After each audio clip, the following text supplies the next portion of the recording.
Hey guys, Nike here. This is the updated Condition Damage Engineer build guide for Dungeons and Fractals after the June 23rd specialization patch.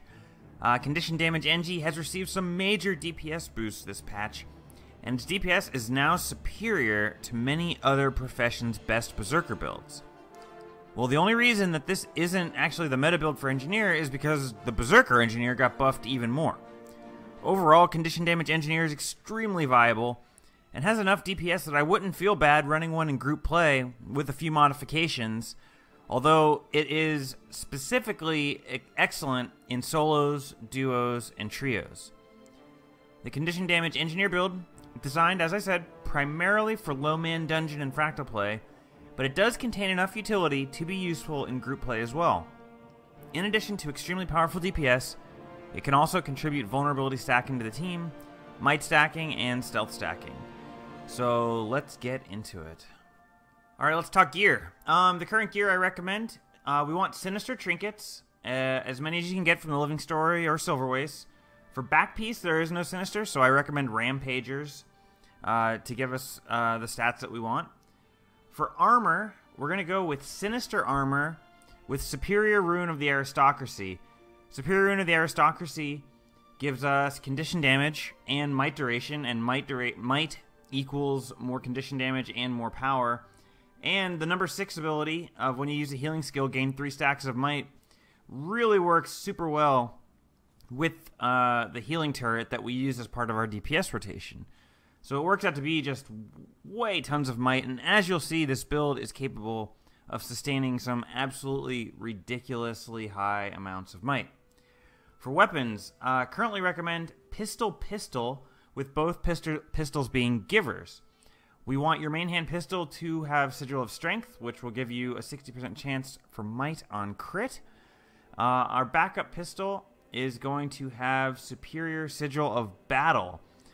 Additionally, I do recommend that you keep a shield in your inventory.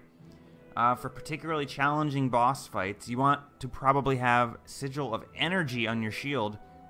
If, for example, you wanted to try to solo Lupicus, most likely going to need that shield with Sigil of Energy. Probably the same thing goes for soloing any difficult boss like Mossman and Fractals, or any really challenging boss. You're going to want the shield's utility as well as the Sigil of Energy. But for cases, most of the time, you'll be able to go full DPS, pistol with Strength and Battle. The combo of Strength and Battle together with all the might stacking that we're going to have in this build is going to give us the ability to maintain pretty much 100% of the time up to 25 stacks of might by ourselves. That is amazing in solos and duos and trios. When it comes to group choices, do want to recommend changes. If you are going to use this build exclusively in groups, the best results you're going to get are from changing out Rune of the Aristocracy to Rune of Nightmare. And you're going to want to change the Sigil of Strength to Sigil of Malice. Or not Sigil of Malice, I'm sorry. Sigil of Bursting for the 6% condition damage buff. And the Sigil of Battle for something else, perhaps Torment or Geomancy also are optimal choices in that situation. You could even use Corruption for stacking. But really, group play, not the forte of this build. This build is definitely good for solos and duos, and geared the way I say here with the Aristocracy runes and the might stacking sigils, you're going to get by far the best results. So let's go ahead and talk about traits. Alright, so in traits, we're going to take Explosives, Firearms, and Alchemy. In Explosives, we are going to take Glass Cannon. It's going to give us a 5% direct damage boost. Shaped Charge, this is going to give us another 5% direct damage boost. And Shrapnel, which is going to give us tons and tons of bleeds. These things are all very good for us. The minor traits also work extremely well in conjunction with all these traits. So those are the choices from Explosives. Grenadier really doesn't do much in this build. Some people might think that Grenadier is the way to go, but increasing the velocity and the radius are sometimes counterproductive to what we want. So Glass Cannon, definitely the way to go. In Firearms, we're going to take Heavy Armor Exploit. That'll give us swiftness on crit, as well as increased vulnerability stacking. Pinpoint Distribution. This is going to gain us significantly more condition damage, which is very good. And Incendiary Powder. Some people have suggested Modified Ammunition. However, the burn duration increase from Incendiary Powder is going to, in the long run, do so much more damage by keeping our burns really ticking and giving us up to 103% burn duration. The passive burns that it gives, pretty nice. It's an additional 4,256 damage. Actually, it's much longer than that when you have your burn duration maxed out with full food. But nonetheless, the passive burn is okay, but just increasing the duration of all the burns by 33%, super, super strong. Alchemy is the weird choice. You might be thinking tools here, and that much is true. The choices of Alchemy are very defensive in nature. However, there is one particular reason why we come into Alchemy. We take Invigorating Speed. When you gain Swiftness, you also gain Vigor. Cool thing about that is it works with Heavy Armor Exploit. So every time you crit, you're going to gain Swiftness, and you're also going to gain Vigor. This will allow you to have Perma Vigor. This will help with those difficult boss solos. Backpack Regenerator, not so great. It's just going to give us Perma Regen, which is really nothing to sneeze at, but it's just extra health. We'll take it in difficult boss solos.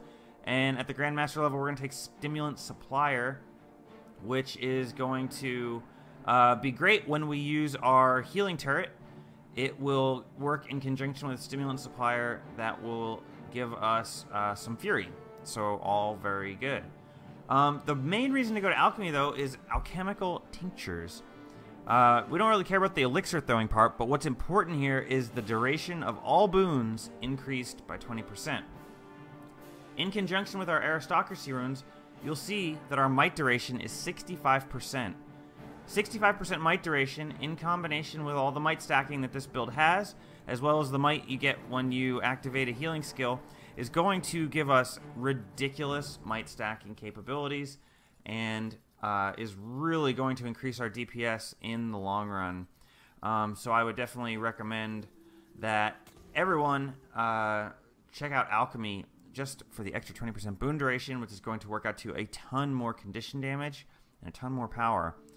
So that is it for traits. We will go into consumables next. Alright, so for consumables, the optimal food to use in this build is Rare Veggie Pizza. This is going to give us 40% condition duration, 70 condition damage. It's just going to put our DPS through the roof. The budget choice is Koi Cakes. They don't last nearly as long.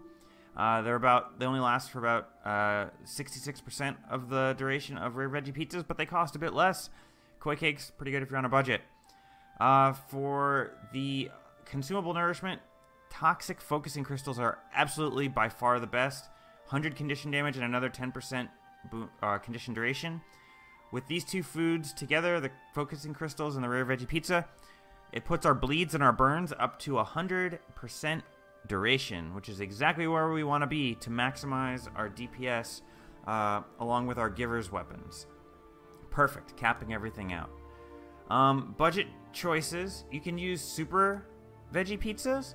They only have 36% condition duration, but what you'll find is that when you're fully maxed out with everything, you're actually at 103, so you can afford to lose and go down to 99. Super Veggie Pizzas will only cost you 1% condition duration and 10 condition damage, but they'll save you a bunch of money, so they're a viable choice for sure. And then Master Tuning Crystals.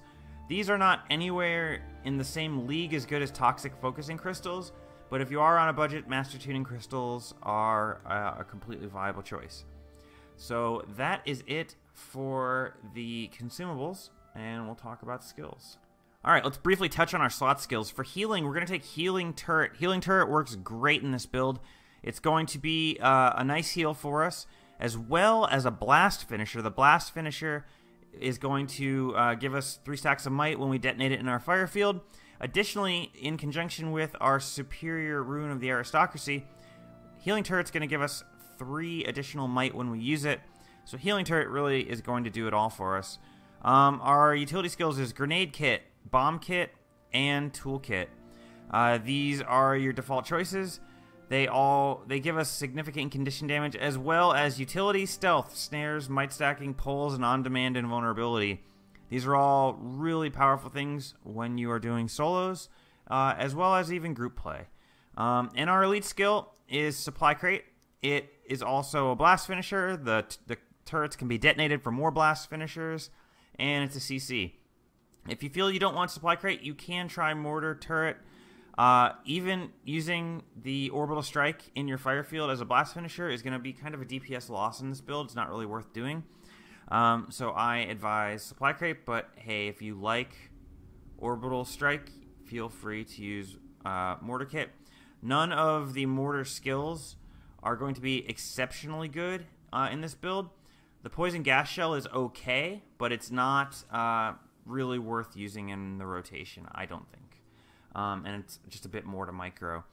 So that's it for skills. Of course, Engineer has a ton of useful skills that you can use as needed and swap around based on the encounter. But these are our stock 3. They will ensure that we hit lots of burning, lots of bleeding, confusion, poison, all the condies, and this is how we get them. So let's move into the DPS rotation. Alright, let's discuss DPS rotations, guys. The Condition Damage Engineer build rotation, not nearly as complicated as the Berserker build, and thanks to the relative simplicity of the rotation, it lets you focus on survival and situational awareness without tunnel visioning on your rotation like you sometimes do with the Berserker build.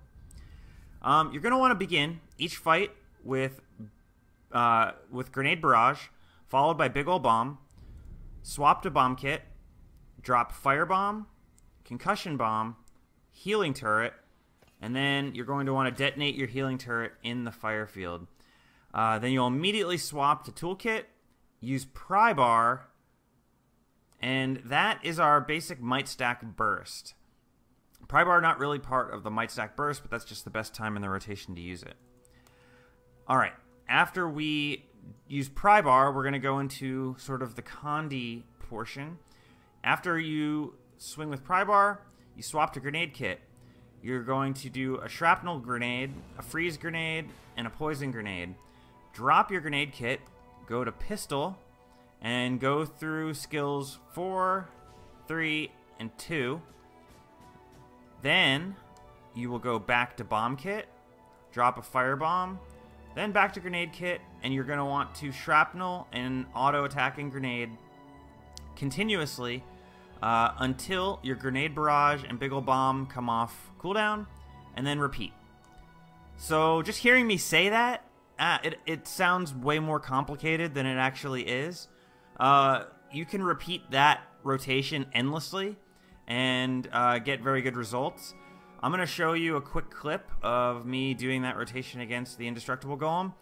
Honestly, if you guys go into the mists and practice on the Golem for about 20 minutes, you can do this rotation in your sleep. It's no problem at all.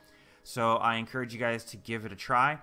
I want to add, this isn't the absolute maximum DPS rotation possible. Dekeys and Nox and a couple other people have been working on like computer scripts that will calculate the best rotation possible, and I've seen some of them, and I think one of the DPS rotations is like a 10-minute DPS rotation that gets you the absolute cutting-edge DPS possible. But that's really just for science. That has nothing to do with what you can actually achieve in the real world, and the results aren't significantly better than what the rotation I'm showing is. The rotation I just showed, super easy, memorable, easy to do in a busy combat, and endlessly repeatable, and it's only 30 seconds long. So it's pretty good rotation. I will show you the example, and then I'll be back.